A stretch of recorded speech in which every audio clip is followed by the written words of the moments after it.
အားလုံးပဲမင်္ဂလာပါမလေးစကားပြောစာကြောင်းလေးတွေနဲ့ပတ်သက်တဲ့သင်ခန်းစာအခန်း20မှာပြန်လည်ပြီးတော့ကြုတ်ဆိုလိုက်ပါတယ်ရှင်အားလုံးအတူတူကလေ့လာသွားကြရအောင်ရှင်ဒီနေ့ကတော့လေ့လာသွားမှာတော့စကလုံးနှလုံးထဲပါတဲ့စာကြောင်းတူလေးတွေပဲဖြစ်ပါတယ်ရှင်နေ့စဉ်သုံးစကလုံးလေးတွေပဲဖြစ်ပါတယ်ခေါ်ဖို့မေ့တယ်မလဲလို့လူပပန်ဂီလ်လူပဆိုတာကမေ့တယ်ပန်ဂီလ်ဆိုတာကခေါ်တယ်လူပပန်ဂီလ်လူပပန်ဂီလ်ခေါ်ဖို့မေ့တယ်သွားခိုင်းတယ်မလဲလို့ဆူရိုဘာဂီဆူရိုဆိုတာကခိုင်းတယ်ဘာဂီဆိုတာကသွားတယ်ဆူရိုဘာဂီဆူရိုဘာဂီသွားခိုင်းတယ်အကိုအငင်တောင်းတယ်မလဲလို့မေတ္တာတူလောင်းမေတ္တာဆိုတာကတောင်းတာကိုပြောတာနော်တူလောင်းဆိုတာကကူညီတာကိုပြောတာပါမေတ္တာတူလောင်းမေတ္တာတူလောင်းအကိုအငင်တောင်းတယ်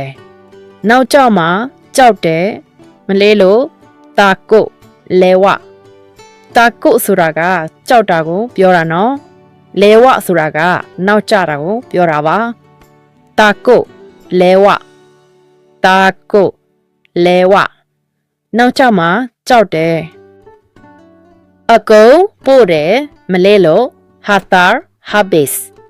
ဟာတာဆိုတာကပို့တာကိုပြောတာနော်ဟာဘစ်ဆိုတာကကုတ်တာကိုပြောတာဟာတာဟာဘစ်ဟာတာဟာဘစ်အကုံပို့တယ်ပြုတ်ပြေးရတာခက်တယ်မလဲလို့ဆူဆဘိုက်ကီဆူဆဆိုတာကခက်တာကိုပြောတာနော်ဘိုက်ကီဆိုတာကပြုတ်ပြေးတာကိုပြောတာပါဆူဆဘိုက်ကီဆူဆဘိုက်ကီပြုတ်ပြေးရတာခက်တယ်သို့လို့လောက်တယ်မလဲလို့ကျူကုတ်ပါကိုင်ကျူကုတ်ဆိုတာကလှုပ်လောက်တာကိုပြောတာနော်ပါကိုင်းဆိုတာကသုံးတာကိုပြောတာပါကျူကုတ်ပါကိုင်းကျူကုတ်ပါကိုင်းသုံးလို့လောက်တယ်